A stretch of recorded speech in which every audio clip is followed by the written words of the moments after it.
Wellman TV. Manuel Bennett. Like ka naman dyan idol. Kabanata 151,160 ay misjudged you. Ano? Nangyari ito. Nang marinig ito, nagalit ang manager. Alam niya na ang kanilang Western restaurant ay nagbibigay ng serbisyo sa mga high-end na customer, na ang mga asal ay napakahusay at ang mga ganitong insidente ay hindi naririnig sa mga regular na araw. Gayunpaman, may hindi akalain na nangyari ngayon, isang hayop na gawa ang ginawa sa kanilang restaurant. Pinandilatan ng manager si Manuel Bennett at sinabi sa malalim na boses, "Sir, dapat bigyan mo kami ng paliwanag." Anong paliwanag? Kumunot ang noo ni Manuel Bennett at sinabing, "Hindi ko man lang ginugulo ang babaeng ito. Sinadya niya akong i-frame. Hindi mo pa rin aaminin." Itinuro ng isang chubby na lalaki na malaki ang tenga sa ilong ni Manuel Bennett at sinabing, "Anak," sinabi na ng babae, at punit-punit ang damit niya. How could this be fake? Samantala, si Claire Whale ay nakipagtulungan sa pamamagitan ng pag-iyak. Ang kanyang mga luha ay bumuhos, at siya ay tila lubos na nalulungkot. Sa tingin ko dapat na tayong tumawag ng pulis kaagad. Ang mga taong katulad niya ay dapat arestuhin at pag-isipan ang kanilang mga aksyon sa kulungan. Ang pagkain kasama ang gayong hayop ay isang kahihiyan. Nagtaasan lahat ng boses sa galit ang mga tao sa paligid. Sige, tatawag na ako ng pulis. Tumango ang manager at saka kinuha ang kanyang cellphone para tumawag ng pulis. Sa sandaling ito, isang boses ang dumating. Anong nangyari? Napalingon ang lahat para makita ang isang matangkad at napakagandang babae na nakasuot ng beige professional suit na papalapit sa kanila. Ang babae ay si Julia Stewart. Nang makita si Julia Stewart, nagningning ang mga mata ng lahat ng lalaki, at naging mabilis ang kanilang paghinga. Napakaganda ng babaeng ito, parang diyosa sa mga diyosa. Nang makita si Julia Stewart na paparating, si Claire Whale ay nagmamadaling tumakbo palapit sa kanya at lalo pang umiyak, "Julia, kailangan mong tumayo para sa akin." Kumunot ang kilay ni Julia Stewart at nagtanong, "Claire, anong nangyari?" Humihikbi at umiiyak, sinabi ni Claire Whale, "Julia, habang wala ka, humingi ako ng tulong sa iyong kasintahan. Ang sabi ng nobyo mo ay makakatulong siya, ngunit kung pumayag akong matulog sa kanya ng isang gabi. Nang tumanggi ako, sinimulan niya akong hawakan."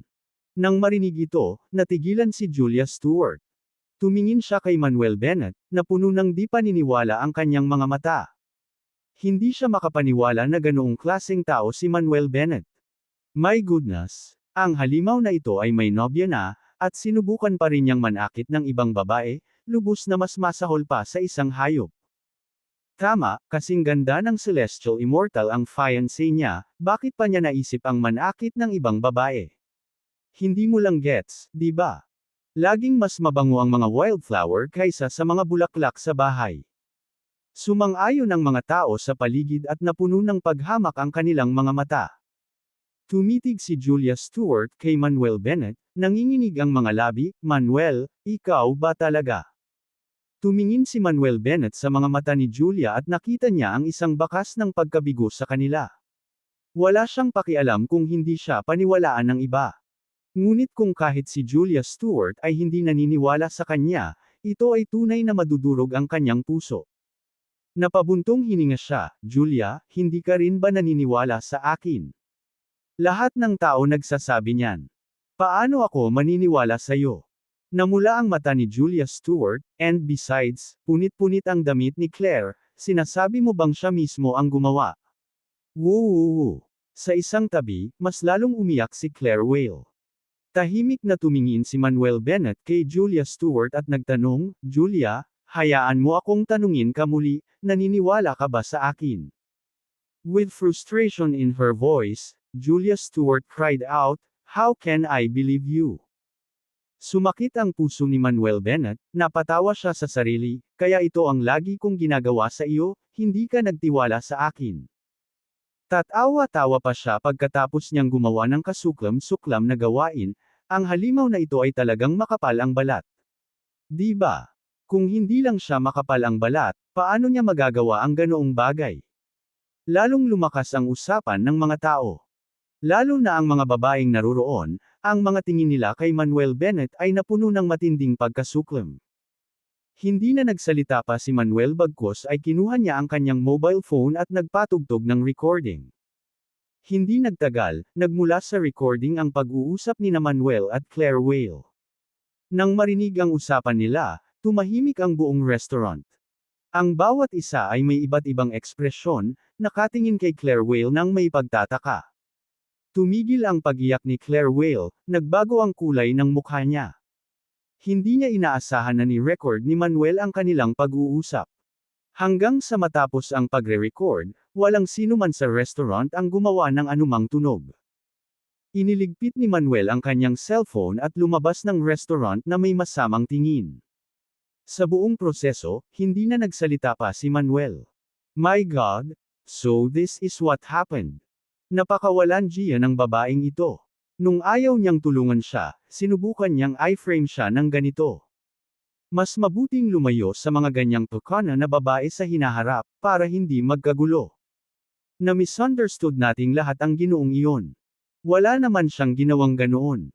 Buntong hininga, kasalanan namin kung hindi namin iniimbestigahan ng maigi ang bagay na ito.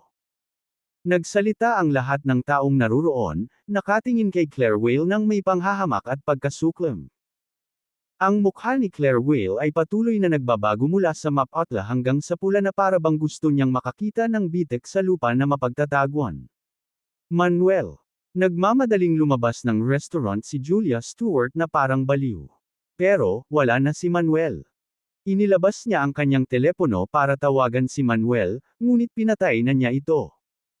Sumigaw si Julia sa kalye, Manuel, huwag kang pumunta, nahusgahan kita ng mali, nahusgahan kita. Pasensya na, pasensya na. Bumalik ka na, pakiusap bumalik ka. Hindi napigilan ang kanyang mga luha, damaloy ito sa kanyang mga pisngi. Napayuko siya at nagsimulang umiyak nang hindi mapigilan. Ngayon pa lang, paulit-ulit na tinanong siya ni Manuel kung magtitiwala ito sa kanya, ngunit nabigo siyang magtiwala sa kanya. Siya ay umalis kaya determinado at nanlulumo ngayon. Walang sino man sa restaurant ang naniwala sa kanya, kahit ang sarili niya. Ang kanyang puso ay dapat na nagdadala ng isang napakalawak na pakiramdam ng karaingan. Sa sandaling iyon, tumakbo si Claire Whale, nataranta ang kanyang mukha, at sinabing, Julia, ako. Biglang tumayo si Julia, tinitigan si Selena ng malamig na mga mata, at umungal, Claire Whale, I hate you. We're not friends anymore. Pagkatapos sumigaw, umalis si Julia sa restaurant at nagmaneho para hanapin si Manuel. Pagkalabas ng restaurant, hindi alam ni Manuel kung saan pupunta. Walang patutunguhan na gumagala sa kalye. Sumasakit ang puso niya. Napag-alaman na mula sa simula hanggang sa wakas, si Julia Stewart ay hindi kailanman nagtiwala sa kanya. Una niyang nilapitan ng mga babae na may lihim na motibo. Pero sa tagal ng panahong ito, nalaman niyang unti-unti na siyang nahulog sa babaeng ito. In the end, wishful thinking lang niya. Gusto na niyang umalis.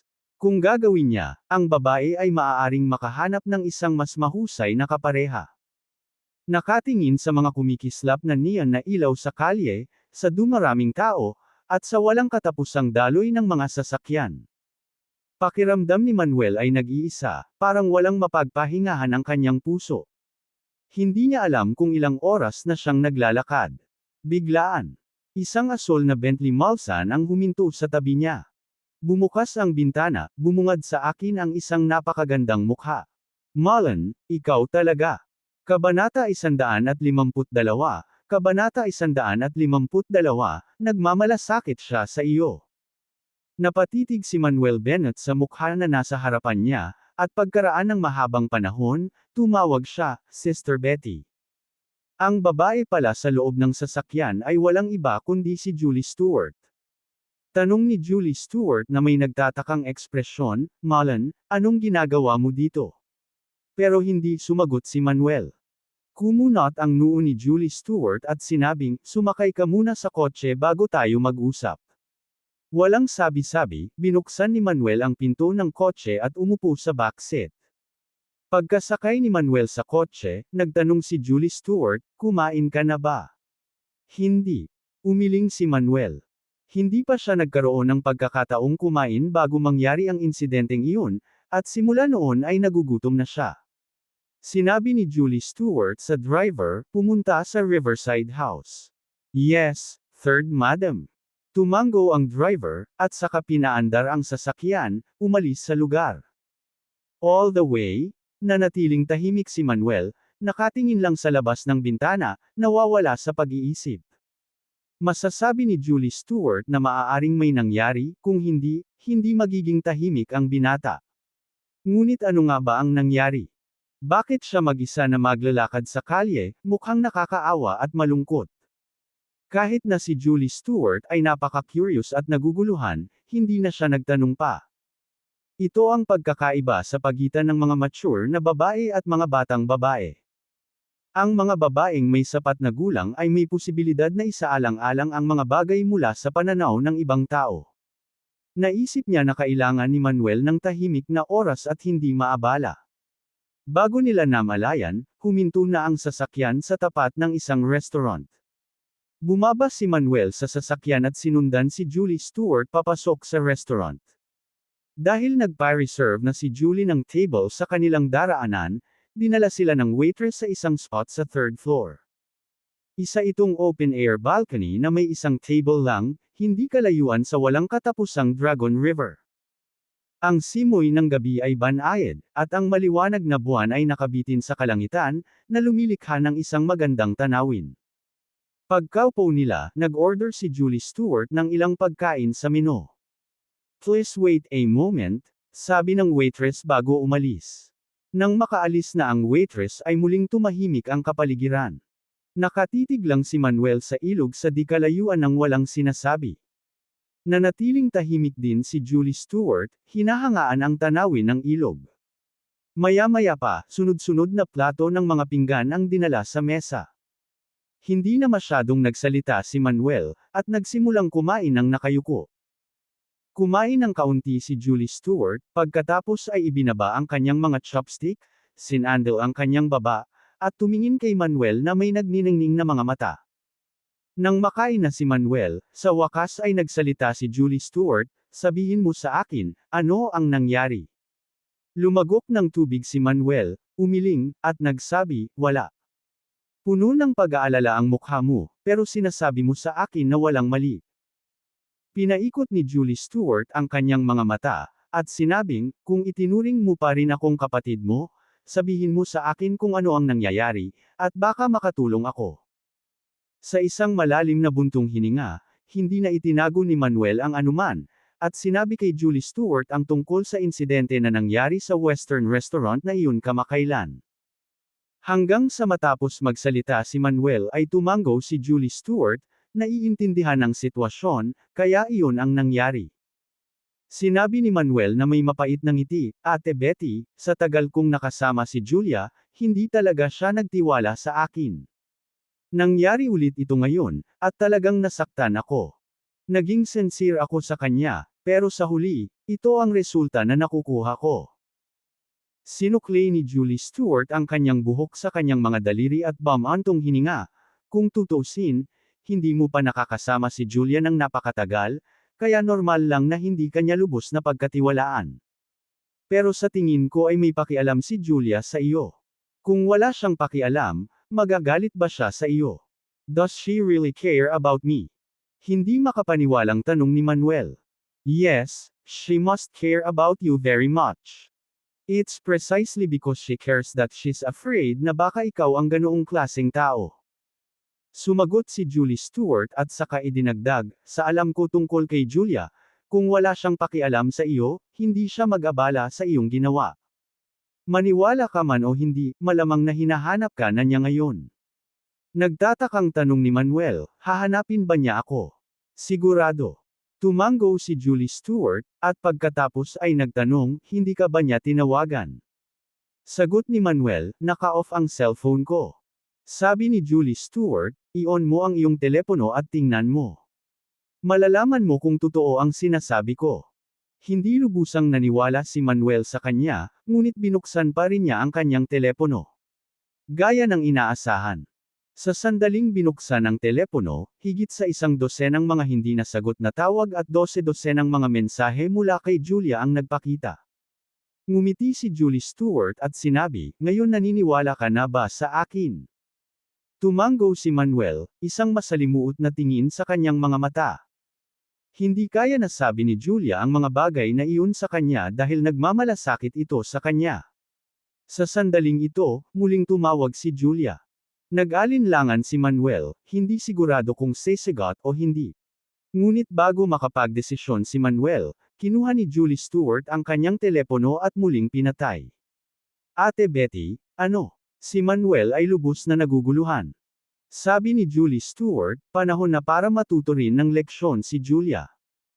Dahil naging munting prinsesa ng Stewart family mula pagkabata, mas anay na siya sa mga taong umiikot sa kanya, na nagresulta sa kanyang mapagmataas at mapagmalasakit na personalidad. Sa pagkakataong ito, dapat niyang tikman kung ano ang pakiramdam ng hindi papansinin. Kumunot ang noo ni Manuel at sinabing, hindi ba ito magdudulot ng problema? Ganito ang pakikitungo niya sa iyo, at nag-aalala ka pa rin sa kanya. Mukhang nakatadhana talaga kayong dalawa para sa isa't isa, kalahating biro at kalahating inggit na sabi ni Julie Stewart bago muling pinaniwalaan, huwag kang mag-alala, magiging maayos siya. At hinahayaan ko lang na hindi mo siya pansinin saglit, hindi ako nagbabawal na hanapin siya. Naniniwala ako na pagkatapos ng insidenteng ito, tiyak na magiging mas matatag ang inyong relasyon. Manuel joke, you can't beat the wisdom of age. Pinandilatan siya ni Julie Stewart, what do you mean? Are you implying I'm old? Hindi ko sinasadya. Mabilis na umiling si Manuel, Ate Betty, how could you be old? Para kang batang babae na nasa 20s. You should have seen how the men looked at you nung pumasok tayo sa restaurant kanina lang. Nais nilang lemunin ka ng kanilang mga mata. Kung tungkol sa kung paano sila tumingin sa akin, para akong tumitingin sa isang tumpok ng dumi ng baka, puno ng inggit, selos, at puot.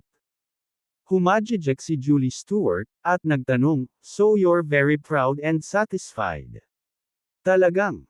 Ngumisi si Manuel, ilang lalaki ang maaaring magkaroon ng isang nakamamanghang kagandahan na tulad mo, Sister Betty, upang makasama at makachat. Bahagyang namula ang mga pisngi ni Julie Stewart, at hindi niya namamalayan na nagtanong, Malan, gusto kita. Kung hindi ako tita ni Julia, sasamahan mo ba ako? Ha! Natigilan si Manuel, hindi nakapagsalita. Ha ha ha. Tawa ng tawa si Julie Stewart, her laughter so enchanting, Malan, banibiro lang kita. Hindi ka naman talaga naniwala di ba? Huminga ng malalim si Manuel at awkward na tumawa, Ate Betty, huwag kang magbiro ng ganyan, hindi kakayanin ng puso ko. Ngumuso si Julie Stewart at saka tumayo para maglakad patungo sa isang puting piano sa malapit sa balkonahe. Kabanata 153, Kabanata 153, Napakaswerte. Si Manuel Bennett ay mukhang curious, iniisip kung ano ang gustong gawin ng babae. Maya-maya, lumapit si Julie Stewart at umupo sa piano. Pagkatapos, nagsimulang tumugtog ng piano si Julie Stewart. Ang mga payat na daliri ng babae ay dumausdas sa mga susi, at umalangaw ang magandang musika. Ang himig ay kung minsan ay kaaya-aya, kung minsan ay malambing, at kung minsan ay umaalingaw, na sinasabayan ng kaaya-ayang tanawin ng ilog, na nag-iiwan kay Manuel Bennett na nabighani at lasing. Bukod dito, kahit papaano, narinig ni Manuel Bennett ang isang pahiwatig ng kalungkutan at kalungkutan sa musika ng piano. Masasabi niyang problemado ang babae. Ang liwanag ng buwan ay nagwisik pababa, na nagbigay liwanag sa magandang figure ng babae at sa kanyang maislan, malambot na mukha, na bumalot sa kanya ng nakakaakit na ningning. Ang simoy ng gabi ay nagangat sa buhok ng babae, na lumikha ng isang hindi maipaliwanag na magandang tanawin. Hindi lamang ang kanyang hitsura at figure ay top-notch, ngunit siya rin ay matalino, eleganteng, kalmado, at mapagbigay. Lahat ng magagandang katangian ng isang mature na babae ay matatagpuan sa kanya. Ang babaeng ito ay tunay na perpekto, walang kapintasan na lampas sa kritisismo. Habang nagpatuloy ang piano music, tahimik na nakinig si Manuel Bennett, na nag-enjoy ng sandali ng kapayapaan. Before he knew it, tapos na yung kanta. Hindi pa rin ganap na naka-recover si Manuel Bennett mula sa piano music ngayon. Hanggang sa umupo si Julie Stewart sa tapat niya ay bumalik si Manuel Bennett sa realidad. Ngumiti si Manuel Bennett at sinabing, "Sister Betty, hindi ko inaasahan na marunong kang tumugtog ng piano. Nga pala, ano yung kantang pinatugtog mo?" Sumagot si Julie Stewart, "Kasal sa Panaginip." Gitling. Napakaganda. Tumango si Manuel Bennett at nagtanong, "Ate Betty, may iniisip ka ba?" "Ako ba?" Umiling si Julie Stewart, "You're overthinking it." Sige. Si Manuel Bennett ay may alam na mas mahusay kaysa sa pag-usisa pa kapag ang babae ay hindi gustong pag-usapan ito. Sa sumunod na panahon, sina Manuel Bennett at Julie Stewart ay nag-chat sa isa't isa, pinag-uusapan ang lahat ng uri ng mga paksa. Medyo bumuti ang mood ni Manuel Bennett. Walang nakakaalam kung gaano katagal ang kanilang pag-uusap. Kinuha ni Julie Stewart ang kanyang mobile phone at tiningnan ito. Sinabing, "Alas 10 na, huli na ang oras, maaari mo nang hanapin si Julia." Walang magawa si Manuel Bennett, ngunit hindi ko alam kung nasaan siya ngayon. Sumagot si Julie Stewart, "Tawagan mo lang siya." Tumango si Manuel Bennett, binuksan ang kanyang mobile phone, at tinawagan si Julia Stewart. Pero walang sumagot.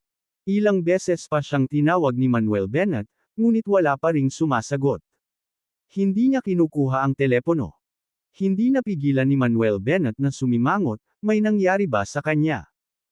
Hindi nagtagal, si Julia Stewart ay dinukot ng Lewis Family Sisters, na nag-iwan ng anino sa kanyang puso. "Huwag kang mag-alala, may magpapasuri ako." Sabi ni Julie Stewart, saka kinuha ang kanyang mobile phone at tumawag.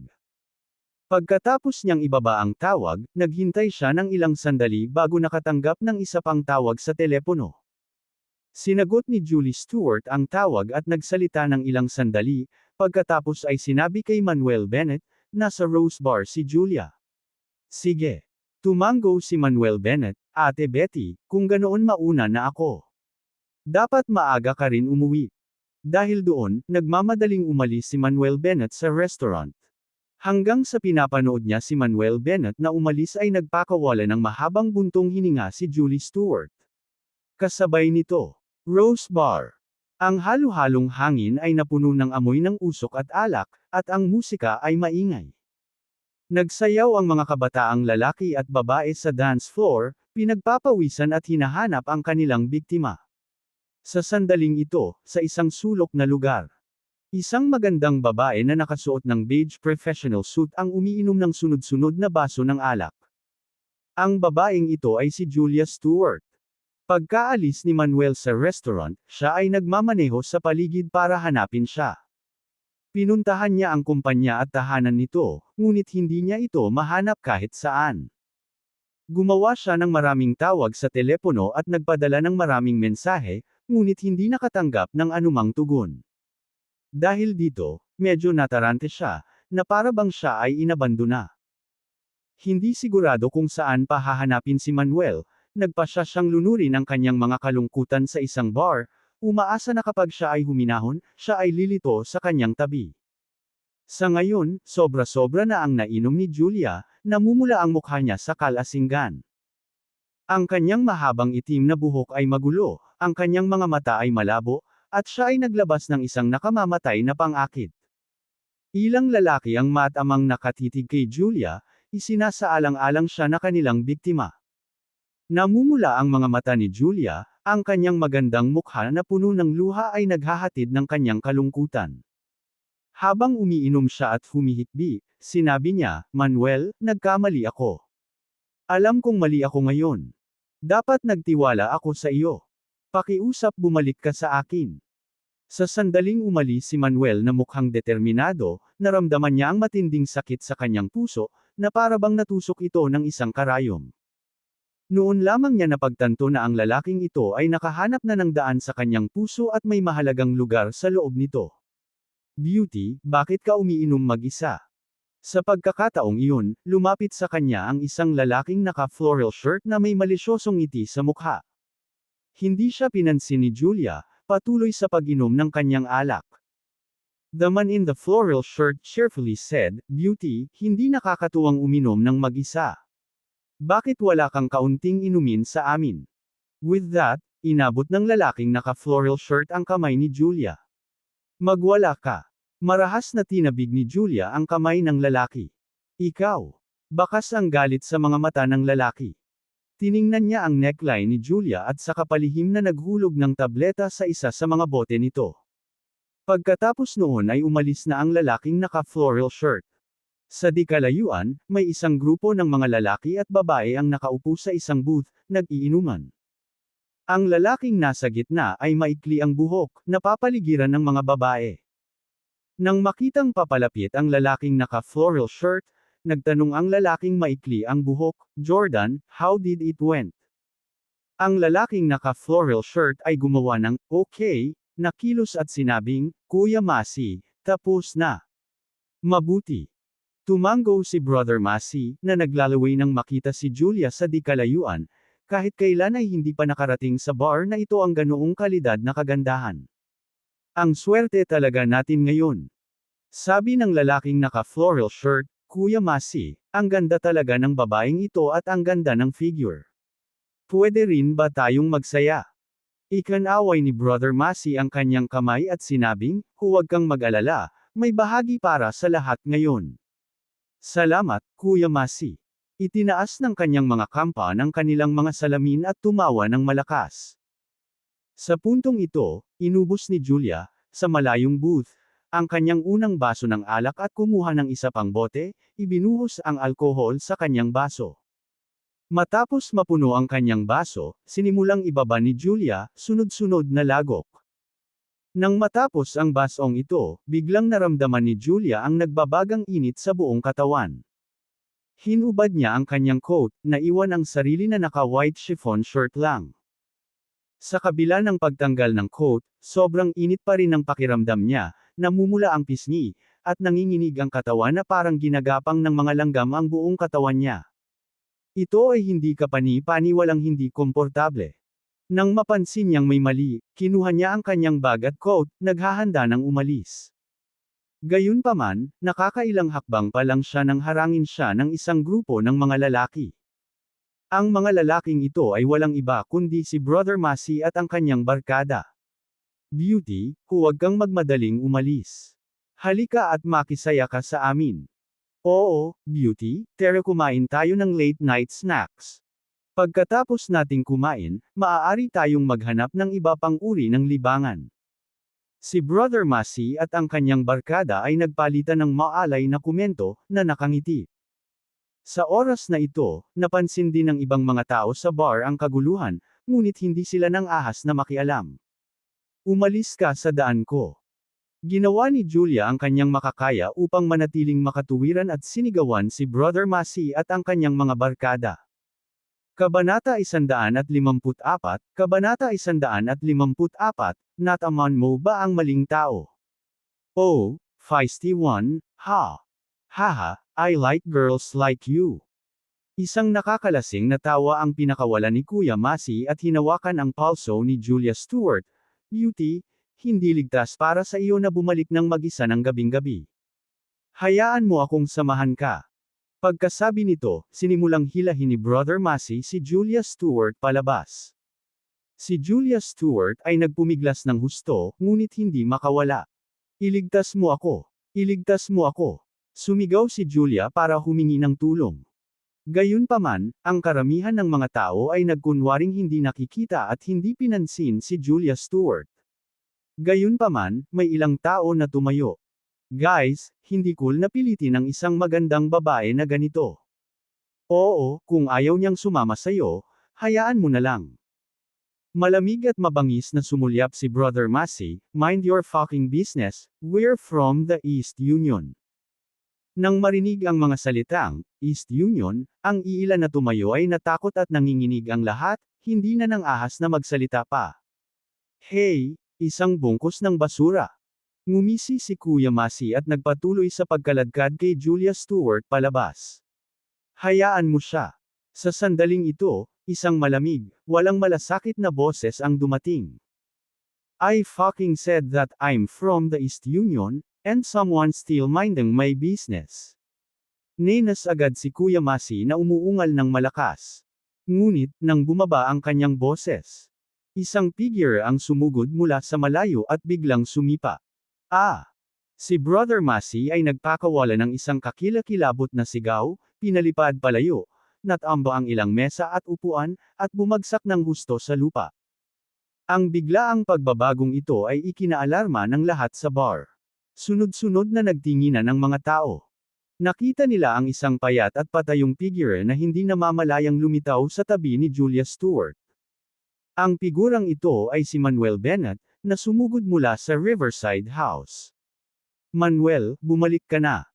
Nang makita si Manuel, lumundag ang mga hinaing sa puso ni Julia Stewart, at napaluha siya habang inihagis ang sarili sa mga bisig ni Manuel. Okay lang, stop crying. I'm back. Malumanay na sabi ni Manuel, ay nalalayan siyang maupo sa isa sa mga kalapit na upuan. Napansin niyang nadroga ang babae, kaya diniinan niya ito ng ilang acupoints para makontrol ang mga katangian ng droga at maiwasan itong magkaroon ng mabilis na epekto. Ano pang hinihintay mo? Patayin mo siya. Sa sandaling ito, umakyat si Brother Masi mula sa lupa at umungol sa kanyang mga tagasunod. Oo, Kuya Masi. Tumugon ang ilang alipors at saka kinasuhan si Manuel Bennett. Nang walang sinasabi, nagpadala si Manuel ng ilang sipa na lumilipad, pinalis ang lahat ng lalaking sumugod sa kanya. Papatayin kita. Sumakay si Brother Masi mula sa likuran, kinuha ang isang bote ng alak, at inihampas ito sa ulo ni Manuel Bennett. Manuel, mag-ingat ka. Nagbabala si Julia Stewart sa alarma. Biglang tumalikod si Manuel, inabot, at hinawakan ang bote ng alak, pinisil-pisil ito. Sa isang malakas na putok, nadurog ang bote ng alak sa kanyang kamay. Banal na tae. Si Brother Masi ay natigilan, lubos na natigilan. Nang walang pag-aalinlangan, nagbackhand si Manuel Bennett ng isang sampal, na nagpalipad kay Brother Masi. Nang makita ng mga taong naruroon ang eksenang ito, lahat sila ay natulala. This guy is too fierce, taking down so many people single-handedly. Matapos makitungo sa mga thug na ito, naghanda si Manuel Bennett na umalis kasama si Julia Stewart. Si Brother Masi, na tinakpan ang kanyang mukha, ay tumayo at sinigawan si Manuel, "Anak, kasama ko si Brother Heineman ng East Union, sinaktan mo ako at gusto mo pang umalis. Naniniwala ka bang kaya kung tumawag at hindi mo makikita ang araw bukas?" Hindi ako naniniwala. Ngumisi si Manuel Bennett, "Sige, tumawag ka." Nais din niyang malaman kung bakit isang linggo na ang nakalipas mula nang hindi pa rin siya pinupuntahan ni South Protection King. Ano nga ba ang ginagawa ni Sheridan Jules at ng iba pa? Hindi ba sila pumunta para imbitahan ang South Protection King? Nang makitang puno ng kumpiyansa si Manuel Bennett, napakunot ang noo ni Brother Masi. Ang mga ordinaryong tao ay matatakot na marinig lamang ang tungkol sa East Union, ngunit ang batang ito ay hindi natatakot. Hindi na ito inisip ni Brother Masi at direktang kinuha ang kanyang mobile phone para tumawag. Pagkatapos tumawag, ngumisi si Brother Masi, "Anak, malapit na si Kuya Heineman, malapit na siya, at makikita natin kung paano ka mamatay mamaya. Little brother, you better run. The East Union is the first largest business association in the East District Underground, walang nang ahas na guluhin sila." Oo, ang sinumang maglakas loob na manggulo sa East Union ay mapilayan o mapapakain sa mga isda sa ilog. Lalo na si Brother Heineman, na pinuno ng 5 Heavenly Kings of the East Union at isang martial artist na may matinding lakas. Sinubukan ng mga tao na hikayatin si Manuel Bennett na mabilis na tumakas. Tumawa si Kuya Masi, "Anak, binibigyan kita ng pagkakataong tumakbo. Kung makatakbo ka, kukunin ko ang apelyido mo." Sinong may sabing tumatakbo ako? Casual na sabi ni Manuel Bennett at saka hinayla ang isang upuan at umupo. Hindi nagtagal. Isang magulong tunog ng mga yabag ang nagmula sa labas. Sinundan ng isang malakas na boses ang pumasok. Sino ang nang-ahas na guluhin ang ating mga taga-East Union? Napatingin ang lahat at nakita ang isang grupo ng mga tao na papasok. Nangunguna sa kanila ang isang matangkad at masungit na nasa katanghaliang gulang na lalaki na nakaitim na sando. Ang lalaking ito ay si Van Gordon, ang una sa 5 dakilang hari ng East Union. Kuya Heineman, si Brother Massey at ang iba pa ay yumuko at nagbigay galang. Tanong ni Van Gordon, Michael, sabi mo may nanakit sa inyo, sino yun? Kuya Heineman, itong batang ito. Itinuro ni Brother Massey si Manuel Bennett. Dahil nakatalikod si Manuel Bennett kay Van Gordon, hindi malinaw na makita ni Van Gordon ang kanyang mukha. Umungol si Van Gordon, bata, lumiko ka. Dahan daw ang lumingon si Manuel Bennett, pinaikit ang mga mata at ngumiti, hehe, Van Gordon, we meet again. Bastos ka, ang lakas ng loob mong kausapin si Kuya Heineman ng ganyan, huwag kang lumuhod kapag nakita mo siya. Angal ni Brother Massey kay Manuel Bennett. Direktang kinuha ni Van Gordon ang isang bote ng alak mula sa mesa at naglakad patungo kay Manuel Bennett. Nang makita ito, tumawa ng malakas si Kuya Massey. Si kapatid na Heineman ay babasagin ang ulo ng batang ito. Bumantong hininga at umiling-iling din ang iba pang mga taong naruroon, sa pag-aakalang si Manuel Bennett ay tiyak na magdudugo mula sa kanyang ulo. Ngunit sa sandaling ito, boom! Isang pagsabog ang tumunog sa bar. Nabasag ang bote ng alak, at tumalsik ang dugo. Gayunpaman, sa pagtataka ng lahat, hindi tumama ang bote ni Van Gordon sa ulo ni Manuel Bennett bagkus ay tumama sa noo ni Brother Massey. Ah! Malungkot na napasigaw si Brother Massey at diretsyong napatumba sa lupa, napahawak sa kanyang dumudugong ulo sa takot, Brother Heineman, mali ba ang nataman mo? Sinadya kong suntukin ka. Umungol si Van Gordon, at pagkatapos ay marahas na sinipa si Brother Massey ng ilang beses, dahilan upang siya ay sumigaw ng awa. Pagkatapos ng ilang masasamang sipa, pinunasan ni Van Gordon ang malamig na pawi sa kanyang noo at yumuko ng malalim kay Manuel Bennett, Hello, Mr. Bennett. Sa isang iglap, natahimik ang buong bar. Gulat na napatingin ang lahat kay Van Gordon, halos lumuwa ang mga mata. Kabanata 155, Kabanata 155, Carry Me Upstairs. Ano ang nakita nila? Ang pinuno ng 5 Great Kings ng East Union, si Van Gordon, ay talagang yumuko sa isang batang brat, at ang kanyang ekspresyon ay mukhang napakagalang. Kailangang malaman na sa buong River City, bukod sa pagiging magalang kay Sheridan Jules, sino pa ang makakagawa ng ganoong kagalang-galang kay Van Gordon? Lalo na para kay Brother Massey at sa iba pa, natulala sila, sa pag-aakalang may nakikita sila. Ayaw din ni Van Gordon. Pero no choice, sobrang nakakakilabot ang batang nasa harapan niya. Hindi nagtagal, nagpadala ang 4 na Great Merchant Guild ng 200 elite at nagpadala pa ng Earth-ranking expert na si Martin Tisdale, ngunit hindi pa rin nila kayang patayin ang batang ito. Bukod dito, ang 200 elite ay binugbog lahat ng batang ito, at maging si Martin Tisdale ay pinatay. Si Martin Tisdale ay isang master mid-level expert, ngunit madali siyang napatay ng batang ito. Simula noon, naging bangungot si Manuel Bennett sa kanyang puso. Tumango si Manuel Bennett at nagtanong, mga lalaki ba ang mga ito? Oo. Oo. Nanginginig si Van Gordon at sumagot. Walang pakialam na sinabi ni Manuel Bennett, ang mga lalaking ito ay gustong makipaglaro sa aking babae, at nilagyan pa nila ng droga ang kanyang inumin. Ano sa palagay mo ang dapat gawin? Nang marinig ni Manuel Bennett na tinatawag siyang babae, mas namula ang mukha ni Julia Stewart, at kahit papaano, napuno ng kakaibang excitement ang puso niya. Mataimtim na sinabi ni Van Gordon, itatapon ko sila sa ilog para pakainin agad ang mga isda.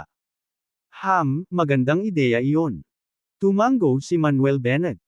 Inutusan ni Van Gordon ang kanyang mga tauhan, kunin sila at itapon sa ilog upang pakainin ang mga isda. Oo, Kuya Heineman. Tumugon ang mga alipors ni Van Gordon, at pagkatapos ay kinaladkad si Brother Massey at ang iba pa patungo sa labasan ng bar. Si Brother Massey at ang iba pa ay nataranta at nakiusap ng husto. Kuya Heineman, nagkamali ako, please spare my life. Sir, hindi namin dapat tinarget iyong babae, please let us go. Gayunpaman, hindi pinansin ni Manuel Bennett o ni Van Gordon ang mga pakiusap ni Brother Massey at ng iba pa. Di nagtagal, kinaladkad si Brother Massey at ang iba pa, at muling tumahimik ang bar. Ang mga tao sa venue ay tumingin kay Manuel Bennett ng may pagkamangha at paghanga, na hinuhulaan sa kanilang mga puso kung anong uri ng tao ang binatang ito. Bakit pumunta si Van Gordon hanggang sa itapon ang sarili niyang mga tauhan sa ilog para pasayahin ang binatang ito? Muling yumuko si Van Gordon kay Manuel Bennett at sinabing, Mr. Bennett, humihingi ako ng paumanhin sa hindi ko pagdidisiplina ng maayos sa mga nasasakupan ko. Hindi na kailangang humingi ng tawad. Ikinaway ni Manuel Bennett ang kanyang kamay, at pagkatapos ay nagtanong, nga pala, bakit hindi pa dumarating ang South Protection King sa River City? Ano ang ginagawa ni Sheridan Jules at ng iba pa? Sumagot si Van Gordon, Mr. Bennett, Dragon Master at ang iba pa ay pumunta sa Penn City para imbitahan ng South Protection King. Hindi dapat tumagal ng higit sa ilang araw bago makuha ang balita. Sige, maghihintay pa ako ng ilang araw. Tumango si Manuel Bennett, tumayo, at tinulungan si Julia Stewart na maglakad patungo sa labasan ng bar. Gayunpaman, nang makarating sila sa pintuan ng bar, biglang huminto si Manuel Bennett at malamig na sinabi, bibigyan pa kita ng 3 araw. Kung hindi pa rin darating ang South Protection King, hindi na kailangang umiral ang 4 Great Merchant Guilds mo. Matapos sabihin iyon, sinuportahan ni Manuel Bennett si Julia Stewart at umalis sa bar. Hanggang sa pinanood nilang umalis si Manuel Bennett ay napabuntong hininga si Van Gordon, pinunasan ang malamig na pawis sa kanyang noo, at mabilis na kinuha ang kanyang mobile phone para tumawag. Pagkalabas ng bar, hinawakan ni Manuel Bennett si Julia Stewart at pumunta sa parking lot. Matapos mahanap ang sasakyan, umupo ang dalawa sa backseat. Ngunit pagkapasok nila sa kotse, nagsimulang maghubad si Julia Stewart, malabo ang mga mata, at sumisigaw ang bibig, Manuel, naiinitan ako, naiinitan ako. Hindi nagtagal, hinubad na ni Julia Stewart ang kanyang kamiseta, nag-iwan lamang ng isang piraso ng intimate na damit. Sa pagtingin sa magagandang tanawin sa kanyang harapan, pakiramdam ni Manuel Bennett ay nanunuyo ang kanyang bibig at ang kanyang mga mata ay nakatitig ng diretso. Habang si Manuel Bennett ay tulala, si Julia Stewart ay dumaikit sa kanya at inabot upang habarin ang damit ni Manuel. Agad na nagising si Manuel Bennett. Ang mga katangian ng droga sa katawan ng babae ay kumikilos na naman. Muli niyang inabot at idiniin ang ilang major acupoints sa katawan ng babae para hindi na kumalat pa ang mga katangian ng droga. Pagkatapos, naglabas siya ng ilang pilak na karayom at isa-isang ipinasok sa major acupoints ng babae. Ilang sandali pa.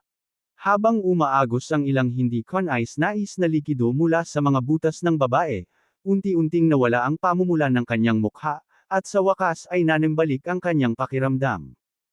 Bukod dito, hindi lang pinilit ni Manuel Bennett ang mga droga sa katawan ng babae kundi pati na rin ang alak. Huff! Si Manuel Bennett ay huminga ng madilim na hangin, at pagkatapos ay tinanggal ang mga pilak na karayom. Nakita ng nagising na si Julia Stewart na isang damit lang ang suot niya, at sumigaw siya, ikaw. Lumabas ka. Kailangan kong magbihis. Oh, okay. Tumango si Manuel Bennett at mabilis na lumabas ng sasakyan. Makalipas ang ilang minuto, ibinaba ni Julia Stewart ang bintana ng kotse at sinabing, get in. Sige.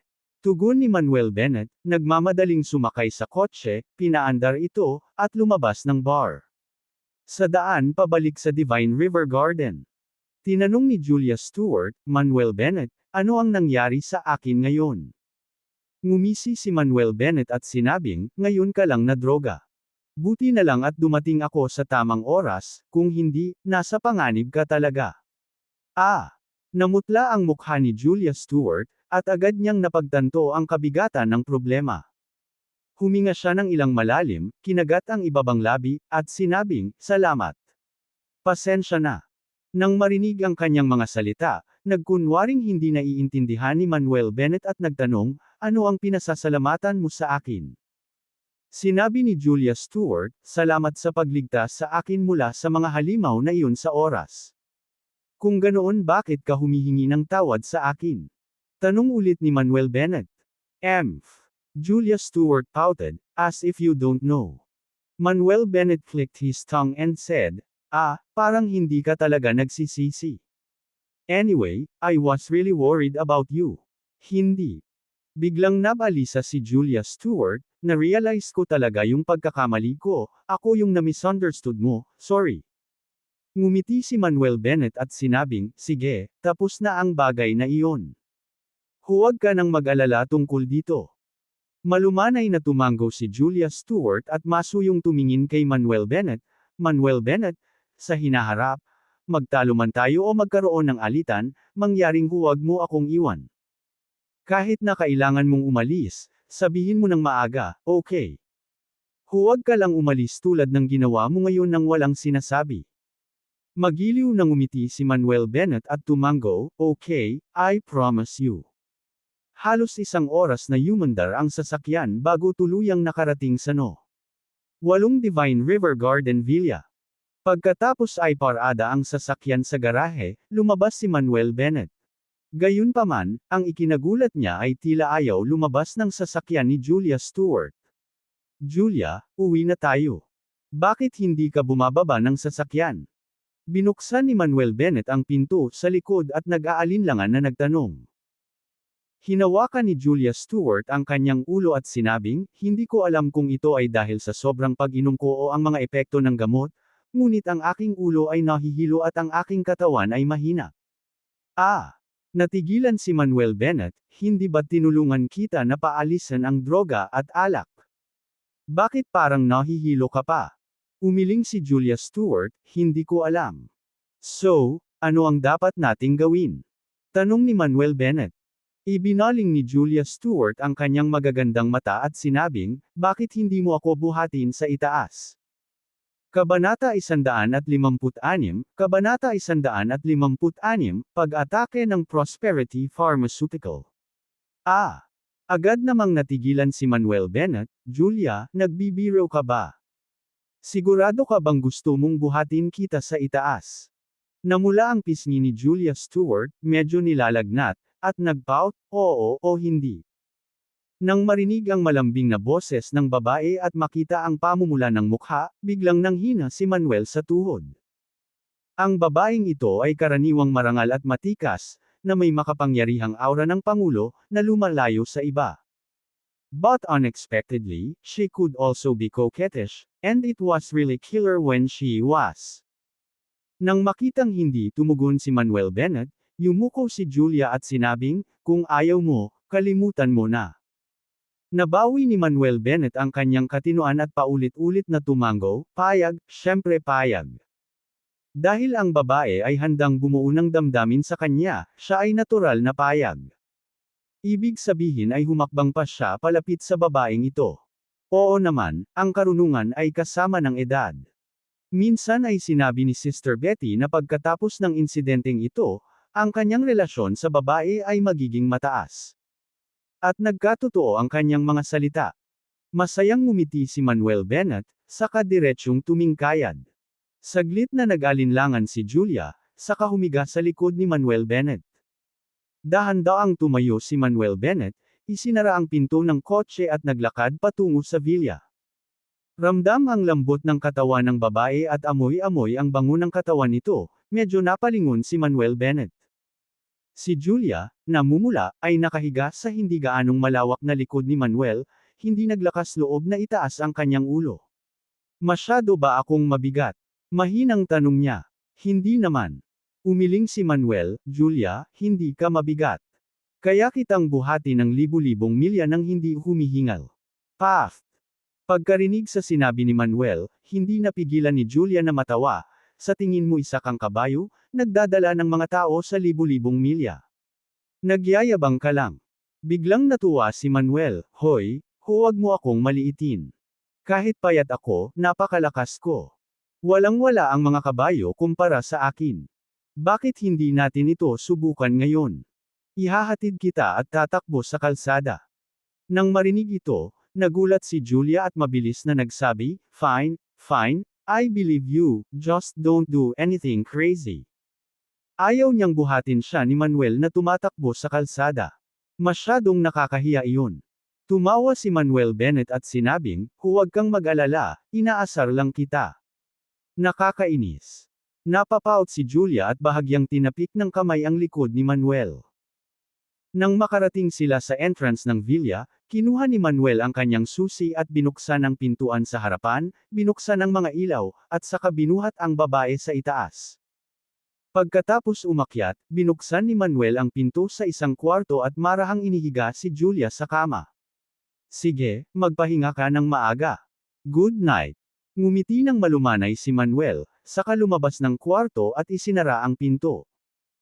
Nang makitang nakasara ang pinto ng kwarto, hindi na nakapagpanggap si Julia at tinakpan ang mukha ng kubrekama, na nahihiya na gumulong-gulong sa kama. "Julia, Julia, how can you be so dignified? Naku, nababaliw na ako. Sa sandaling ito." Si Manuel, na nakatayo sa labas ng pinto, ay nakarinig ng ingay sa kwarto, bahagyang umangat ang mga sulok ng kanyang bibig, at mahinang bumulong, mukhang hindi rin masyadong malayo ang landas ng dul cultivation. Ang susunod na madaling araw. Matapos mag-almusal sina Manuel Bennett at Julia Stewart, nagmaneho sila papunta sa kumpanya. Pagdating pa lang nila sa kumpanya ay sinalubong sila ni Sonny Tolkien. "President Stewart, Assistant Bennett, magandang umaga." "Umaga." Tumango si Julia. Kumunot ang noo ni Sonny, "President Stewart, Prosperity Pharmaceutical has started their counterattack." "Oh." Naningkit ang magagandang mata ni Julia, "Tell me, paano sila nag-counterattack?" Habang nagsasalita siya, naglakad si Julia patungo sa opisina. Sumunod sa kanya sina Manuel at Sonny. Iniulat ni Sonny habang naglalakad, mula kahapon, isang grupo ng mga tao ang biglang lumitaw sa internet upang lumikha ng opinyon ng publiko. Ang mga taong ito ay hyping sa iba't ibang mga platform na ang aming mga produkto ay may malubhang epekto at ang pangmatagalang paggamit ay magdudulot ng matinding pinsala sa balat ng isang tao. Ngayon ang paksang ito ay naging isang trending na paghahanap, at maraming mga internet celebrity blogger ang nagsimulang magtanong at ilantad ang peke, na nagsasabing may mali sa ating mga facial mask. Kinuha ni Julia ang kanyang mobile phone at binuksan ang isang sikat na short video app. Parehong trending na paghahanap ang East Beauty Pharmaceuticals at Jade Beauty Facial Mask. Napuno ng iba't ibang komento ang internet. May mga tanong, exposure, nangungunang opinyon, at suporta rin para sa East Beauty Pharmaceuticals at Jade Beauty Facial Mask. Maraming internet celebrity bloggers ang tumalon sa tanong para makakuha ng traffic, nagsasalita na parang alam nila ang lahat. "President Stewart, ano ang dapat nating gawin ngayon? Kailangan ba natin ng public relations?" Nag-aalalang tanong ni Sonny. "Hindi na kailangan." Umiling si Julia, "Sa ganitong sitwasyon, the more na sinusubukan mong patunayan ang sarili mo, mas lalong hindi ka paniniwalaan ng netizens. Kaya, wala tayong dapat gawin. Hayaang patunayan ng panahon na ang ating mga maskara ay ganap na walang epekto." Sumasang-ayon ako sa mga salita ni President Stewart. Tumango si Manuel, "Ang itim ay hindi magiging puti, at kung ano ang puti ay hindi magiging itim. Ang panahon ang magbubunyag ng katotohanan." Tanong ni Julia, "Sonny, ano pa bang mga countermeasure ang mayroon ang Prosperity Pharmaceutical?" Patuloy ni Sonny, "Simula kagabi, nagsimulang mag-host ang Prosperity Pharmaceutical ng iba't ibang promotional event, at nagsimula na ring ibenta ang kanilang mga produkto sa mga may diskwentong presyo. Malinaw, handa silang labanan ang isang price war sa amin. President Stewart, kailangan ba nating babaan ang mga presyo ng ating mga produkto?" "Hindi na kailangan." Umiling muli si Julia, "Ngayon ang opinyon ng publiko sa internet ay napaka-unfriendly sa amin. Kung babaan natin ang presyo sa panahong ito, iisipin ng mga tao na may problema sa ating mga produkto. Kung walang problema, bakit bigla nating ibababa ang presyo? Kapag nagawa natin ito, magtatagumpay ang mga sabwata ng Prosperity Pharmaceutical. Kaya hindi na natin kailangang ibaba ang mga presyo, maaari tayong magbenta sa orihinal na presyo. Ang mga ang mga epekto ng aming produkto ay agaran at walang epekto. Kahit magbenta tayo sa orihinal na presyo, bibilhin ito ng mga tao. Kahit na ang Prosperity Pharmaceutical ay maaaring makaakit ng ilang mga customer sa ngayon, sa paglipas ng panahon, matanto ng mga tao na ang aming mga produkto ay mas mahusay. Nang marinig ang sinabi ni Julia, hindi maiwasan ni Manuel na humanga sa kanya. Hindi nakakagulat na ang babae ay isang presidente, ang kanyang pagkaunawa sa pangkalahatang sitwasyon ay kamangha-mangha. Kung ito ay ibang tao, maaari silang magpanik at mawala ang kanilang paghuhusga, mahulog sa bitag ng katunggali. Hindi napigilan ni Sonny na mapabuntong hininga, hindi nakakagulat na ikaw si President Stewart, napakalalim ng iyong pagsasaalang-alang. Pagpasok sa opisina, muling nagtanong si Julia, may iba pa ba? Hindi sa ngayon. Umiling si Sonny. Ngunit sa sandaling binigkas ang kanyang mga salita. May biglang kumatok sa pinto mula sa labas. Pumasok ka na. Sagot ni Julia. Itinulak ang pinto, at galit na pumasok si Boris Cahill. President Cahill, ano ang nagdadala sa iyo dito? Mukhang nagulat si Julia. Wala nang oras si Boris Cahill para batiin siya at sinabi, President Stewart, may malaking nangyari. Anong malaking bagay ang nangyari? Nagbago ang mukha ni Julia, at itinaas niya ang kanyang kamay, President Cahill, huwag kang mag-alala, maupo ka at sabihin mo sa akin. Pagkaupo ni Boris Cahill, inutusan ni Julia si Sonny na buhusan siya ng isang basong tubig. Nilamon ni Boris Cahill ang tubig, huminga ng malalim, at nagsabi, ginamit ni President Stewart, Prosperity Pharmaceutical ang kanilang mga koneksyon at pinutol ang aming supply ng mga hilaw na materyales. Kabanata 157, Kabanata 157, Hari ng Proteksyon ng Timog. Ano? Kumunot ang noo ni Julia Stewart at nagtanong, President Cahill, ano ba talaga ang nangyayari? Sina Manuel Bennett at Sonny Tolkien ay tumingin din kay Boris Cahill. Napabuntong hininga si Boris Cahill at sinabing, sa paglipas ng mga taon, ang aming Treasure Forest Herbs ay nakipagtulungan sa maraming kooperatiba sa mga bayan at nayon sa paligid ng River City na nagtatanim ng mga halamang gamot. Sa paglipas ng mga taon, ang aking pakikipagtulungan sa mga kooperatiba na ito ay naging maayos, at hindi pa kami nagkaroon ng anumang salungatan. Pero kaninang umaga, maraming kooperatiba ang biglang tumawag at sinabing gusto na nilang wakasan ang kanilang partnership sa Treasure Forest Herbs. Pagkatapos ng ilang pagtatanong, nalaman kong ito ay ang Prosperity Pharmaceutical na kumukuha ng mga string sa likod ng mga eksena. Ang Prosperity Pharmaceutical ay nag-alok ng mas mataas na kita at nasway ang mga kooperatiba sa kanilang panig. Bagamat may iilan pa ring mga kooperatiba na hindi tinapos ang kanilang pakikipagsosyo sa amin, ang mga gamot na materyales na ibinibigay ng ilang mga kooperatiba lamang ay hindi sapat upang suportahan ang malakihang produksyon ng East Beauty Pharmaceuticals sa hinaharap. Nang marinig ito, nagdilim ang mukha ni Julia Stewart. Madali niyang haharapin ang iba pang counterattacks ng Prosperity Pharmaceutical. Ngunit ngayon, direktang pinutol ng Prosperity Pharmaceutical ang supply ng mga hilaw na materyales, na walang alinlangang samakal sa buhay ng East Beauty Pharmaceuticals. Medyo nakaramdam siya ng kawalan. Pagkatapos ng lahat, ang pangangailangan para sa mga produkto ng East Beauty Pharmaceutical ay higit na lumampas sa supply at nangangailangan ng malakihang produksyon. Ngunit kung ang mga hilaw na materyales ay hindi makakasabay, paano sila makakagawa? Napabuntong hininga si Sonny Tolkien at sinabing, masyadong kasuklam-suklam ang Prosperity Pharmaceutical, na gumagamit ng gayong mga taktika. Agad na sinabi ni Boris Cahill, President Stewart, ano ang dapat nating gawin ngayon? Huminga ng malalim si Julia Stewart at sinabing, President Cahill, posible bang subukan at panatilihin ang mga kooperatiba na iyon? kahit na nangangahulugan ito ng pag-aalok ng mas maraming kita. Walang magawang sinabi ni Boris Cahill, sinubukan ko na ang diskarteng iyon, ngunit ang mga kooperatiba na iyon ay determinado at hindi makukumbansi. Patuloy na nagtanong si Julia Stewart, maaari ba tayong maghanap ng iba pang mga channel para mag-supply ng mga hilaw na materyales ngayon? Sinabi ni Boris Cahill, mayroong iba pang mga channel para sa mga hilaw na materyales, ngunit nangangailangan ng oras upang mahanap at makipag-ayos. Ito. Natagpuan din ni Julia Stewart ang kanyang sarili sa isang dilema. Ngayon kailangan nilang gumawa ng mga produkto sa lalong madaling panahon upang mabawi ang merkado. Wala silang ganoong karaming oras para maghanap ng mga channel at makipag-ayos ng mga partnership.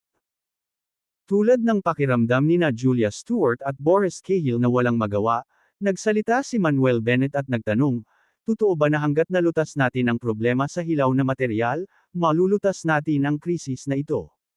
Oo, Dr. Bennett. Tumango si Boris Cahill.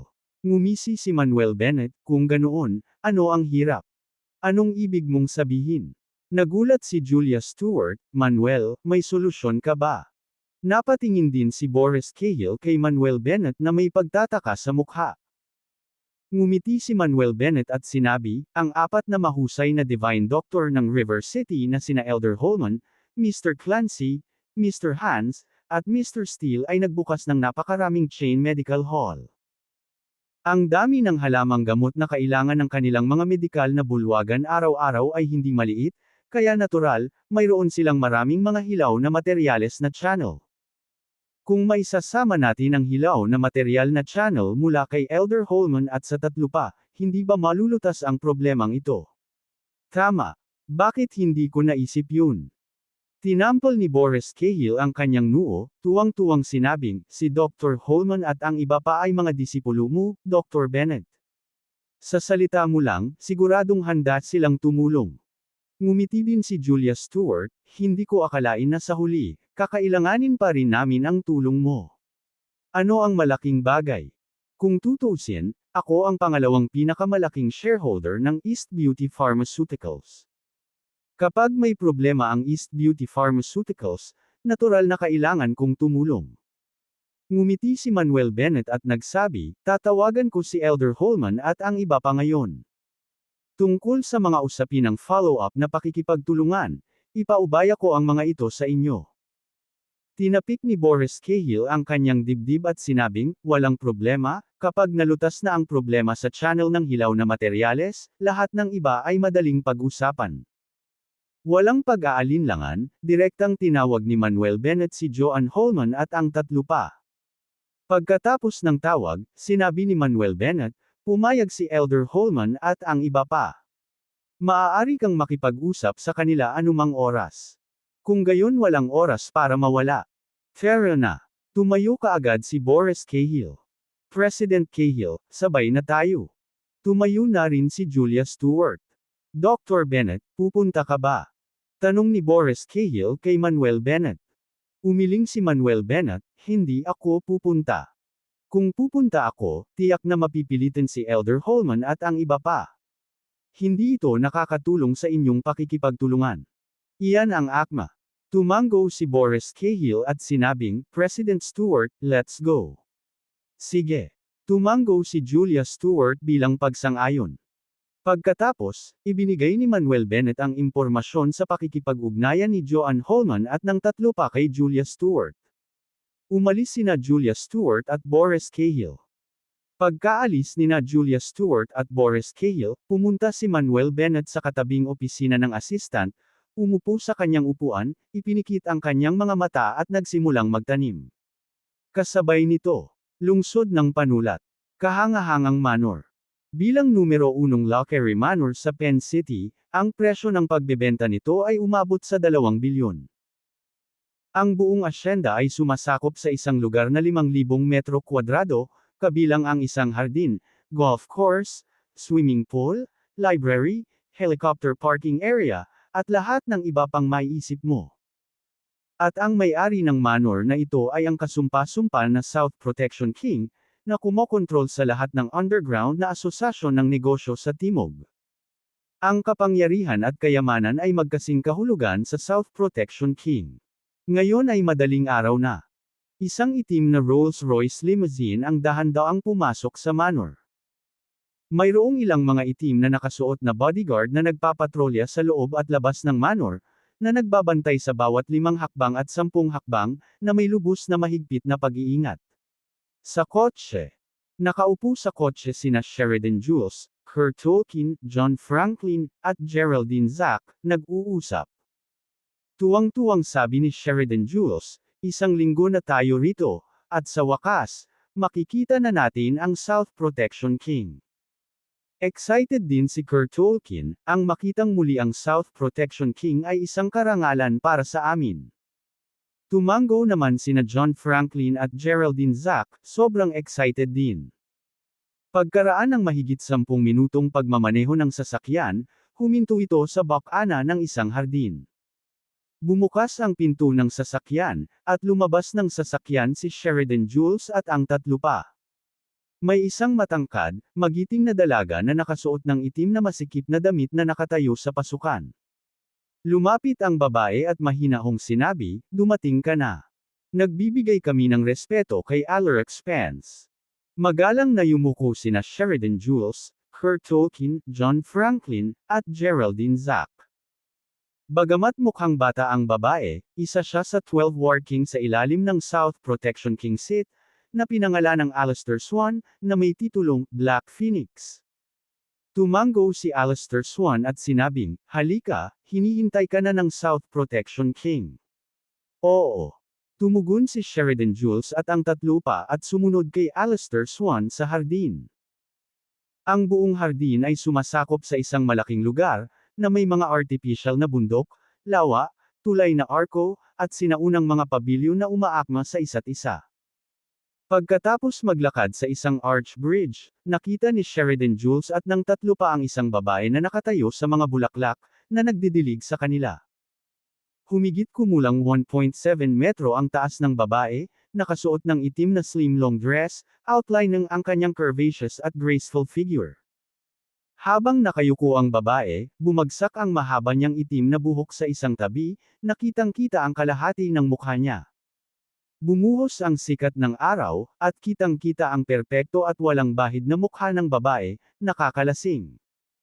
Walang kapantay na kagandahan, mapang-akit na tindig, at pambihirang ugali. Walang salita ang makapaglalarawan sa kagandahan ng babae.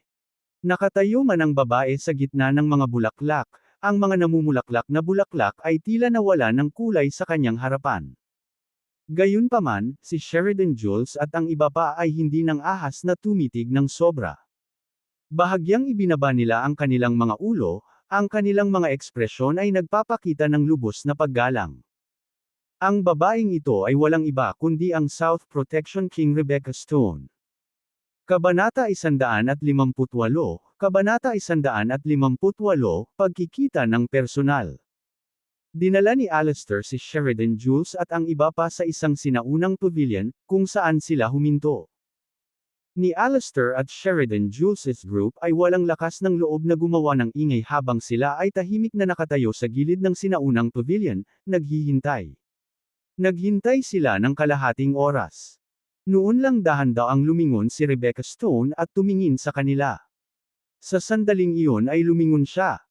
Kahit na nakita ni Sheridan Jules at ng iba pa si Rebecca Stone ng higit sa isang beses, nakaramdam pa rin sila ng pagkamangha. Ang babae ay maislan ngunit hindi gawa-gawa, kaakit-akit ngunit hindi nakakamangha, maamo ngunit hindi mahina, at mayabang ngunit hindi mayabang. Ito ang pinakatotoong paglalarawan ng isang babae. Sa unang tingin, parang nakatatandang kapatid ang babae sa katabi. Ngunit sa pangalawang sulyap, ang babae ay nagbigay ng napakalaking pakiramdam ng panggigipit. Ito ay isang aura na natural na nakuha ng mga tao mula sa mataas na posisyon sa mahabang panahon. Habang papalapit ang babae ay lalong tumindi ang pressure na nararamdaman ni Sheridan Jules at ng iba pa. Medyo nanginginig pa silang apat, bumibilis ang paghinga, at nanghina ang mga paa. Hindi nagtagal, lumapit sa kanila si Rebecca Stone. Ibinibigay namin ang aming paggalang sa South Protection King. Si Sheridan Jules at ang iba ay lumuhad sa isang tuhod, ang kanilang mga ulo ay nakayuko bilang paggalang. Inabot ni Rebecca Stone ang mga bulaklak na hawak niya kay Alistair sa tabi niya, pagkatapos ay naglakad papunta sa sinaunang pavilion at umupo. Pagkaupo, tumawag si Rebecca Stone sa malayong lugar, meow. Biglang tumakbo ang isang ragdoll na pusa na may malambot na balahibo at direktang tumalon sa kondongan ni Rebecca Stone. Marahang hinaplos ni Rebecca Stone ang ragdoll na pusa sa kanyang kondongan at mahinang sinabi, "Tumayo ka." Ang kanyang boses ay banayad at matalino, at ito ay nakalulugod sa pandinig. Noon lang naglakas loob na tumayo si Sheridan Jules at ang iba pa, pero nakayuko pa rin sila. Nagsalita si Rebecca Stone, "Sabihin mo sa akin, pumunta ka dito para makita ako, ano ang problema?" Huminga ng malalim si Sheridan at sinabing, "South Protection King, sa panahong ito, isang batang brat ang lumitaw sa River City nang wala saan. Hindi lang napakalakas ng batang ito, pero sobrang mayabang din. Kanina pa niya sinasabi na gusto niyang pumunta ka, South Protection King, sa River City para makilala siya. Sinabi rin niya na kapag hindi mo siya pupuntahan, lilipulin niya ang ating 4 na Great Merchant Guild." Nagsalita rin si Kurt Tolkien, "South Protection King, isa kang kagalang-galang na tao na natural na hindi kami papayag sa kanyang hindi makatwirang mga kahilingan na hayaan kang pumayag na pumunta sa River City at makipagkita sa kanya. Sa makatuwid, nagpadala kami ng 200 piling tropa at inimbitahan pa ang eksperto sa Earth Rankang na si Martin Tisdale na patayin ang batang iyon. Gayunpaman, masyadong makapangyarihan ang batang iyon. Hindi lang niya nalampasan ang 200 elite, madali rin niyang napatay si Martin Tisdale. Kaya't kinailangan naming magmadali sa Penn City para makita ka." Oh! Pinanengkita ni Rebecca Stone ang kanyang mga mata, kawili-wili ang batang ito, kaya pa niyang daijin ang eksperto sa Earth Rankang na si Martin Tisdale. Interesting, tunay na interesante. Sinabi ni John Franklin, ang batang iyon ay talagang pambihira, na tumuntong sa Grandmaster Realm sa murang edad. Bukod dito, dahil kaya niyang patayin si Elder Tisdale, nangangahulugan ito na ang kanyang cultivation ay nasa late stage master man lang. Late stage master. Nagulat si Alistair na nasa tabi nila, "Ilang taon na ba ang batang ito?" Sagot ni Geraldine Zack, "Para sagutin ka, Alaric Spence, dapat nasa early 20s ang batang ito." Ano? Nanlaki ang mata ni Alistair sa gulat, "In his early 20s. Hindi lang si Alistair, maging ang mga mata ni Rebecca Stone ay bakas din ng pagkagulat. Kumunot ang kilay ni Alistair at nagtanong, "Lingyon, sigurado ka bang nasa early 20s lang ang bata?" Positibo. Tumango si Geraldine Zack, saka idinagdag, "Hindi lang siya outstanding sa martial arts, pero extraordinary din ang medical skills niya. Saglit pa lang siya sa River City, ngunit marami na siyang napagaling na malalaking tao, at maging ang 4 na dakilang divine doctors ng River City ay lubos na gumagalang sa kanya, handang maging disipulo niya." Napuno ng interes ang mga mata ni Alistair, mukhang may kakaibang karakter ang lumitaw sa River City. Sinabi ni Sheridan Jules, "Alaric Spence, kahit na napakapangit ng batang ito, tiyak na hindi siya mapapantayan sa inyong lahat ng War Kings. Kaya, sa tingin ko ay hindi na kailangang bigyang pansin ng South Protection King ang batang iyon at kailangan lang magpadala ng ilang War King sa River City para patayin siya." Hindi kaagad nakapagpas siya si Rebecca Stone, ngunit nagtanong, "May impormasyon ba tungkol sa batang iyon?" "Meron." Binuksan ni Geraldine Zack ang kanyang bitbit na bag, naglabas ng isang file mula sa loob, at ibinigay ito kay Rebecca Stone, "South Protection King, maingat naming sinisiyasat ang impormasyon ng batang ito. Gayunpaman, wala kaming mahanap na anumang impormasyon tungkol sa kanyang nakaraan, tanging ang kanyang mga aksyon sa River City." Walang sinabi si Rebecca Stone kundi binaligtad ang file. Sa sandaling binuksan niya ang file, bumagsak ang tingin niya sa isang litrato. Ang binata sa larawan ay si Manuel Bennett. Nang makita niya ang mukha ni Manuel Bennett, huminto siya sandali, pakiramdam niya ay napakapamilyar niya. Pagkatapos, nahulog ang kanyang tingin sa pangalan ni Manuel Bennett. Manuel Bennett. Bulong ni Rebecca Stone sa kanyang puso, saka muling tinitigan ang larawan ni Manuel Bennett, bahagyang naningkit ang kanyang mga mata. Baka siya talaga. O nagkataon lang. Pagkatapos nito, binaliktad niya ang impormasyon tungkol sa ilang bagay na ginawa ni Manuel Bennett sa River City. Pagkatapos basahin ni Rebecca Stone ang file, sinabi ni Sheridan Jules, South Protection King, sa palagay ko hindi mo kailangang bigyan ng masyadong pansin ang batang iyon. Ang kailangan mo lang gawin ay magpadala ng ilang dakilang War King sa amin sa River City, at maaari mo siyang patayin. Tumango naman sina Kurt Tolkien, John Franklin, at Geraldine Zack, sang-ayon sa panukala ni Sheridan Jules. Gayunpaman, bahagyang pinaikit ni Rebecca Stone ang kanyang magagandang mata at sinabing, hindi, interesado ako sa batang ito. Kaya, nagpasya akong pumunta sa River City ng personal para makilala ang batang ito. Ano? Mukhang nabigla si Sheridan Jules, South Protection King, nagbibiro ka ba? Pupunta ka ba talaga sa River City para makilala ang batang ito? Napabulalas din si Kurt Tolkien, hari ng proteksyon sa Timog, ang batang brat na iyon ay hindi katumbas ng iyong personal na pagbisita. Anong merito o kakayahan mayroon siya? Natigilan din sina John Franklin at Geraldine Zack. Nabatid na hindi pa nila nakita ang South Protection King na tinatreto ang sinuman ng ganoong kasiglahan, kahit na makipagkita sa kanila ng personal. Ito ay talagang hindi kapanipaniwala. Sinabi ni Rebecca Stone, karapat-dapat man ang batang iyon na makita ko o hindi, ako ang may huling say. Si Sheridan Jules at ang iba ay hindi na nang ahas na magsalita pa. Sa oras na ito, sinabi ni Alistair, South Protection King, bukas gusto kang imbitahan ni Aldred West ng Penn City na maghapunan ng magkasama. Ikanaway ni Rebecca Stone ang kanyang kamay, tanggihan mo. Nagpatuloy si Alistair, gusto ni Lawrence Harris ng South Province na pag-usapan ang pakikipagtulungan sa iyo kinabukasan. Sinabi ni Rebecca Stone, sabihin kay Lawrence Harris, kung gusto niyang talakayin ang pakikipagtulungan, maaari itong maghintay hanggang sa bumalik ako.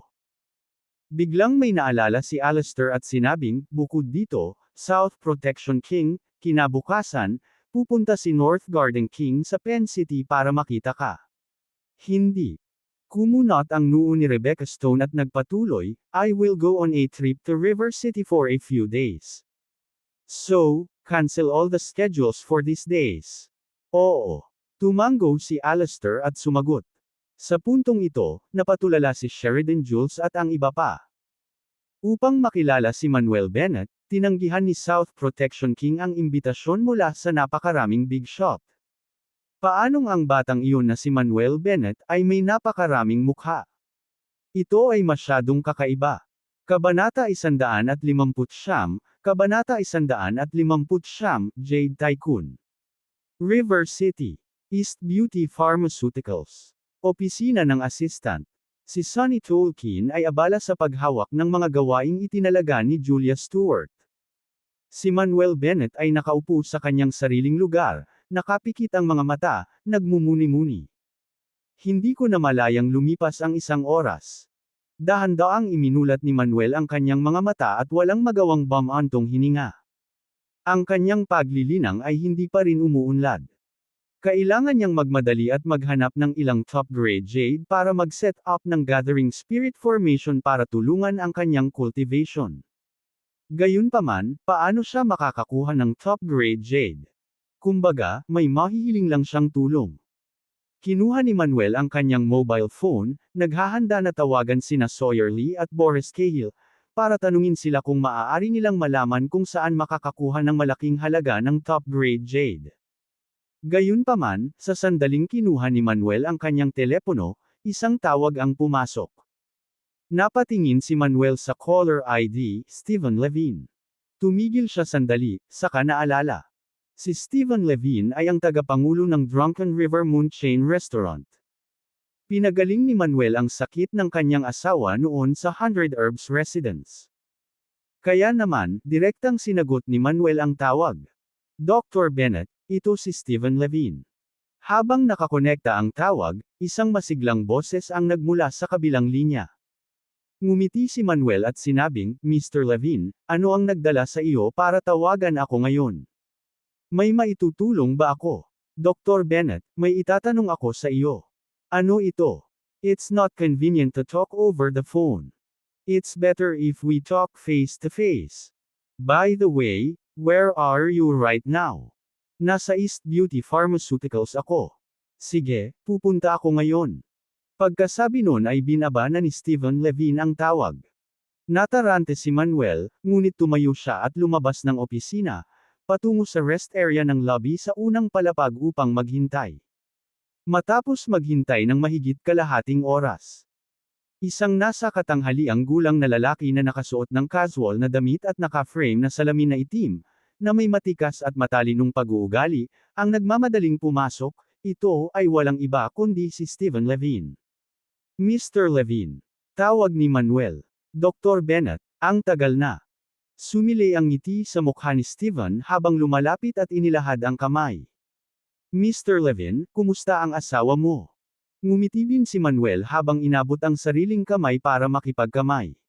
Tumawa si Stephen at sinabing, Dr. Bennett, salamat sa iyong tulong, ang malalang sakit ng aking asawa ay ganap na gumaling. Hindi na siya nagkaroon ng allergy sa pagkain o mga problema sa tiyan. Mabuti naman. Tumango si Manuel, nagtanong, so what brings you here today, Mr. Levine? Sinabi ni Stephen Levine, Dr. Bennett, naparito ako ngayon para humingi ng pabor sa iyo. Gusto kong makita mo ang isang kaibigan kong may sakit. Tumango si Manuel bilang pag-unawa, sabihin mo sa akin, ano ang problema ng iyong kaibigan? Sumimangot si Stephen Levine, napakakakaiba ng sakit ng kaibigan ko. Marami na siyang napuntahang ospital at nagpatingin sa maraming doktor, at wala ni isa sa kanila ang nakapag-diagnose sa kanya. Ngunit ang aking kaibigan ay talagang may sakit, siya ay mukhang walang sigla, mapatla, walang kulay, at nabawasan ng halos 60 kilo sa loob lamang ng ilang buwan. Bahagyang kumunat ang noo ni Manuel, sa mga sinasabi mo, parang kakaiba ang sakit ng kaibigan mo. Oo, kaya naisipan kong humingi ng tulong sa'yo. Napabuntong hininga si Stephen Levine, na nagsasabing, sa totoo lang, ilang araw na ang nakalipas, hiniling ko kay Divine Dr. Clancy na makita siya. Ngunit maging si Divine Dr. Clancy ay naiwang walang magawa. Kaya naman inirerekomenda ka ni Divine Dr. Clancy. Nabanggit pa ni Clancy na ikaw na ngayon ang kanyang master, pati na rin ang master ng Dr. Holman, Dr. Hans, at Divine Dr. Steele. Kaya, naniniwala si Divine Dr. Clancy na kahit hindi mo pagalingin ang sakit ng kaibigan ko, walang sinuman sa mundong ito ang makakapagpagaling. Sinabi ni Manuel, Mr. Levine, hindi ko magagarantiya na tiyak na mapapagaling ko ang sakit ng iyong kaibigan, ngunit tiyak na maaari akong pumunta at tingnan. Mahusay, mahusay, kahanga-hanga. Biglang natuwa si Stephen Levine, Dr. Bennett, after you. Mahigit kalahating buwan na ang nakalipas, naisip niya na ang mga medikal na kasanayan ni Manuel Bennett ay napakatalino, malamang na mas mataas kaysa kay Cyril Clancy. Ngunit ngayon, matapos malaman na si Manuel Bennett ang master ng 4 Great Divine Doctors ng River City, lalo pang lumakas ang kanyang paggalang kay Manuel Bennett. Bilang isang master sa 4 na mahusay na Divine Doctors, ang kanyang mga kasanayang medikal ay dapat na umabot sa isang pambihirang kaharian. Di nagtagal, magkasamang umalis sina Manuel Bennett at Stephen Levine sa bulwagan, sumakay sa isang itim na Maybach at umalis sa kumpanya. Sa kalsada, sinabi ni Stephen Levine, Dr. Bennett, narinig ko ang tungkol sa bagong conference release ng produkto ng East Beauty Pharmaceutical ilang araw na ang nakalipas. Sobrang sayang na wala ako sa isang business trip noon. Kung hindi, naroon ako para ipakita ang aking suporta. Sorry talaga. Ayos lang. Umiling si Manuel Bennett at sinabing, Mr. Levine, mabait ka na para ipakita ang iyong pag-aalala. Sinabi ni Stephen Levine, Dr. Bennett, kung mayroon kang anumang kailangan mo ng tulong sa hinaharap, huwag mag-atubiling magtanong sa akin. Huwag mag-atubiling. Sige. Ngumiti si Manuel Bennett at tumango. Bago nila namalayan, dumating na ang sasakyan sa entrance ng Mountain Viewing Villa. Mountain Viewing Villa. Huminto sandali si Manuel Bennett at nagtanong, Mr. Levine, dito ba nakatira ang kaibigan mo? Oo, bakit mo natanong? Mukhang naguguluhan si Stephen Levine. Sabi ni Manuel Bennett, nandito na ako dati para magpagamot ng isang pasyente mula sa Lesser Province. Nabalitaan ko na hindi mura ang mga villa sa lugar na ito. Kahit sa pera, baka hindi makakuha ng isa. Totoo yan. Tumango si Stephen Levine at sinabing, pero hindi mo ordinaryong individual ang kaibigan ko. Hindi isang ordinaryong individual. Napatingin si Manuel Bennett kay Stephen Levine nang may interes. Sinabi ni Stephen Levine, ang pangalan ng kaibigan ko ay Sheridan Jenkins. Siya ay mula sa Arthur City at nakikipag-ugnayan siya sa negosyo ng Jade. Siya ay nagmamay-ari ng 5 minahan ng Jade sa Main Country. Sa buong Main Country, kapansin-pansin ang kanyang impluwensya. Isa siyang Jade tycoon sa Main Country at halos lahat ng maimpluwensyang tao sa Main Country ay magbibigay sa kanya ng mukha. Sa pagkakataong ito ay pumunta siya sa River City para sa negosyo, gayon din upang humingi ng medikal na paggamot. Nasa Jade business ang kaibigan mo. Nang marinig ang pagpapakilala ni Stephen Levine, agad nasabik si Manuel Bennett. Curious na tanong ni Stephen Levine, Dr. Bennett, interesado ka ba kay Jade? Oo. Tumango si Manuel Bennett at sinabing, nangangailangan ako ng isang batch ng top-grade Jade at nag-aalala kung saan ito bibilhin. Sinabi ni Stephen Levine, Dr. Bennett, pagkatapos ay natagpuan mo na ang tamang tao. Ang aking kaibigan ay may isang kasaganaan ng Jade, kabilang ang mga nangungunang grado. Hanggat maaari mong gamutin ang aking kaibigan, hindi alintana kung gaano karaming Jade ang kailangan mo, hindi mo kailangang magbayad ng 1 sentimo para dito. Ang aking kaibigan ay kusang ibibigay sa iyo. Ang aking kaibigan ay isang mapagbigay na tao at tinatrato niya ang kanyang mga kaibigan. Kaya naman napakalaki ng negosyo niya. Tumawa si Manuel Bennett at sinabing, mukhang dapat kong gamutin ang kaibigan mo sa pagkakataong ito. Tawa ng tawa si Stephen Levine, that would be excellent. Nag-chat sila all the way. Maya-maya, huminto ang sasakyan sa harap ng Villa No. 18. Pagkababa ng sasakyan, sinundan ni Manuel Bennett si Stephen Levine sa loob ng villa. Pagpasok sa villa, nakita nila ang isang grupo ng mga dayuhan na nakaputing lab coat na nakaupo sa sofa, umiinom ng kape. Isang matikas na magandang babae ang abala sa pag-aaliw sa mga dayuhang ito, sa tawanan at masiglang daldalan. Mr. Levine, what brings you here? Nakita ng magandang babae si Stephen Levine at dali-daling lumapit para salubungin siya. Sinabi ni Stephen Levine, hipag, nagdala ako ng banal na doktor para gamutin si Brother Song. Isang banal na doktor. Mukhang nataranta ang magandang babae. Nasaan siya? Ito ang banal na doktor na inimbitahan ko, Dr. Bennett. Ipinakilala ni Stephen Levine si Manuel Bennett. Ano? Halatang natigilan ang magandang babae, he is a divine doctor.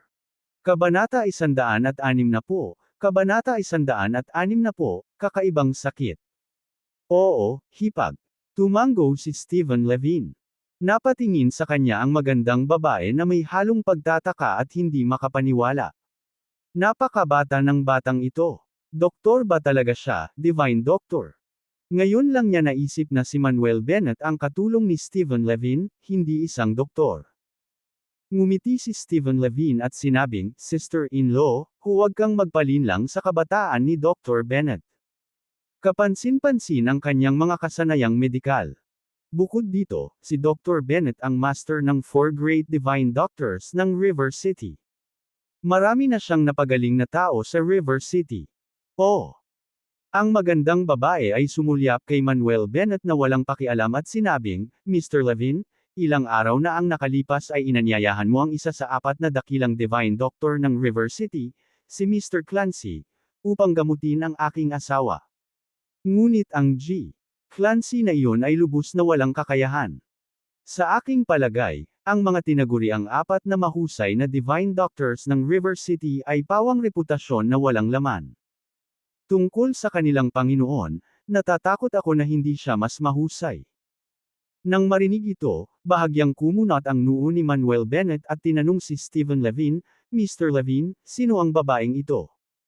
Mabilis na ipinakilala siya ni Stephen Levine, Dr. Bennett, ito si Ronnie Lee, ang asawa ni Brother Song. Tumango si Manuel Bennett bilang pag-unawa at pagkatapos ay tumingin kay Ronnie Lee, same time na sinabi, Ms. Lee, ang dahilan kung bakit si Mr. Clancy at ang iba pa ay na-rate bilang 4 Great Divine Doctors ng River City ay hindi lamang dahil sa kanilang namumukod tanging mga medikal na kasanayan kundi dahil din sa kanilang marangal na karakter at iginagalang na reputasyon. Higit pa rito, mayroong hindi mabilang na kakaibang mga sakit sa mundong ito, at kahit na ang mga banal na doktor ay hindi kayang gamutin silang lahat. Hindi mo maitatanggi ang kanilang mga kasanayang medikal dahil lang hindi kayang gamutin ni Mr. Clancy ang sakit ng asawa mo. Ngumisi si Ronnie Lee, anak, ano ang silbi ng pagsasabi ng lahat ng ito? Kung hindi mo kayang gamutin ang sakit ng asawa ko, nagpapatunay lang na hindi masyadong maganda ang medical skills mo. At saka, palagi akong naniniwala na ang tradisyonal na gamot ay isang pandaraya lamang upang lokohin ang mga tao. Kung hindi dahil sa pananalig ng asawa ko sa tradisyonal na gamot, hindi ko na sana inalam ang mga doktor na ito noong una. Gayunpaman, ngayon ay inimbitahan ko si Mr. Smith, ang vice-presidente ng European Western Medical Association, na gamutin ang aking asawa. Kaya, hindi ka kailangan dito. Umalis ka na. Biglang nanlamig ang mukha ni Manuel Bennett at sinabing, kung hindi dahil sa pag-imbita sa akin ni Mr. Levine, hindi muna ako pupunta dito. Dahil hindi ka naniniwala sa tradisyonal na gamot, mabuti, hindi kita pagsilbihan. Pagkasabi noon, tumalikod si Manuel Bennett at umalis sa villa. Dr. Bennett. Nagmamadaling hinabol siya ni Stephen Levine. Ngumisi si Ronnie Lee, hey, wala siyang tunay na kakayahan, pero siguradong may ugali siya. Ms. Lee, pwede na ba nating simulan ang paggamot? Sa sandaling ito, isang puting matandang lalaki na may kayumangging kulot na buhok ang nagtanong sa basag na wika ng East Nation. Mr. Smith, ihahatid na kita sa taas. Magalang na sabi ni Ronnie Lee at saka pinaakyat si Smith at ang iba pa. Samantala, sa labas ng villa. Dr. Bennett, teka. Mabilis na tinawag ni Stephen Levine si Manuel Bennett. Huminto si Manuel Bennett at sinabing, Mr. Levine, dahil hindi naniniwala si Ms. Lee sa tradisyonal na gamot, mas mabuting umalis na ako. Napabuntong hininga si Stephen Levine at sinabing, Dr. Bennett, totoo na hindi naniniwala ang hipag ko sa tradisyonal na gamot, ngunit naniniwala si Brother Song. Dahil nandito ka na, pakitingnan si Brother Song. At saka, hindi ba kailangan mo ng top-grade jade? Hanggat maaari mong gamutin si Brother Song, magkakaroon ng maraming top-grade jade. Nag-isip sandali si Manuel Bennett at sinabing, sige, para sa kapakanan mo, titingnan ko. Salamat, Dr. Bennett. Salamat. Si Stephen Levine ay labis na nagpasalamat sa kanya, at pagkatapos ay inakay si Manuel Bennett pabalik sa villa, huminto sa pasukan ng isang silid sa ikalawang palapag. Hindi sila pumasok sa loob, sa halip ay nakatayo sa pasukan, pinagmamasdan ang sitwasyon sa loob. Sa oras na ito, sa loob ng silid. Nakahiga si Sheridan Jenkins sa kama, puno ng sakit ang kanyang mukha. Ang kanyang buong katawan ay balat at mga buto, at siya ay mukhang sobrang payat. Bukod dito, ang balat ni Sheridan Jenkins ay sobrang mapatla, at walang bahid ng kulay ng dugo sa buong katawan niya. Nang masulyapan, bahagyang kumunat ang noo ni Manuel Bennett, naramdamang may mali sa katawan ni Sheridan Jenkins. Muli niyang sinulyapan si Sheridan Jenkins at biglang naintindihan ang sitwasyon. Bulong ni Stephen Levine, Dr. Bennett, hindi naman ganito si Kuya Song dati, medyo chubby. Pero simula nang magkaroon siya ng kakaibang sakit na ito, nanghina na ang buong katawan niya. Siya nga pala, Dr. Bennett, nalaman mo na ba ang sakit ni Brother Song? Tumango si Manuel Bennett, I have pretty much figured it out. Ano? Nalaman mo na? Mukhang nabigla si Stephen Levine, Dr. Bennett, nagbibiro ka ba, naisip mo talaga? Siyempre, totoo naman. Tumango si Manuel Bennett. Kaya mo ba siyang gamutin? Nagmamadaling tanong ni Stephen Levine. Kaya ko. Muling tumango si Manuel Bennett. Talaga. Ang galing. Lalong naging excited si Stephen Levine, Dr. Bennett, ano pang hinihintay mo, sige na at magsimula na. Si Manuel Bennett ay nanatiling hindi natinag, na walang pakialam na nagsabi, hindi ba mas handang maniwala si Ms. Lee sa mga kanluraning doktor na ito? Subukan ng mga Western na doktor na ito, baka mapagaling nila si Mr. Jenkins. Ito. Okay. Alam ni Stephen Levine na galit pa rin si Manuel Bennett, kaya hindi na niya idiniin pa.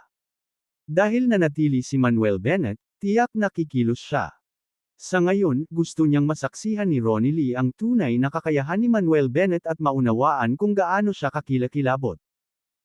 Sa sandaling ito, tumingin si Ronnie Lee kina Stephen Levine at Manuel Bennett, nanunuya, "You're also welcome to stay, panuurin mo lang mabuti at tingnan kung ano ang tunay na banal na doktor." Dahil doon, lumingon siya kay Sheridan Jenkins, "Honey, inimbitahan ko si Mr. Smith, ang vice-presidente ng European Western Medical Association, na gamutin ka. Si Mr. Smith at ang kanyang team ay mga awtoridad sa larangan ng medikal, sigurado akong malulunasan nila ang iyong sakit." Tumingin si Sheridan Jenkins kay Smith at sa iba pa, mahinang sinabing, "Salamat sa inyong lahat sa problema ninyo. Kung mapapagaling mo ang aking karamdaman, ako ay lubos na magpapasalamat." Tumango si Smith at saka inutusan ng kanyang koponan, "Lahat, pakisuri kaagad ang katawan ng Ginoo na ito." Tumango ang lahat, naglabas ng iba't ibang instrument para suriin ang katawan ni Sheridan Jenkins. Di nagtagal, natapos ng koponan ni Smith ang inspection. "Mr. Smith, anong klaseng sakit meron ang asawa ko?" Nagmamadaling tanong ni Ronnie Lee. Sumimangot si Smith, "Ms. Lee, kakaiba ang sakit ng asawa mo, hindi pa ako nakakita ng ganitong kakaibang sakit. Mas tumpak, ang asawa mo ay wala talagang sakit." "Ano?" Biglang napatulala si Ronnie Lee, "Kung wala siyang sakit, bakit naging ganito ang asawa ko?" Sumimangot si Smith, "Iyon ang kakaibang bahagi, bagamat ang iyong asawa ay walang sakit, ang iba't ibang mga pag-andar ng kanyang katawan ay napakalubha, ang kanyang supply ng dugo ay hindi sapat at ang kanyang mga selula ay nawalan din ng sigla. Kaya mo bang pagalingin ang asawa ko?" Tumingin si Ronnie Lee kay Smith nang may pag-asa. Bahagyang ngumiti si Smith, "Ms. Lee, huwag kang mag-alala, kaya kong gamutin ang asawa mo." "Talaga?" Agad namang natuwa si Ronnie Lee nang marinig ito. "Mr. Smith, kaya mo ba talaga akong pagalingin?" Puno rin ng pananabik ang mga mata ni Sheridan Jenkins.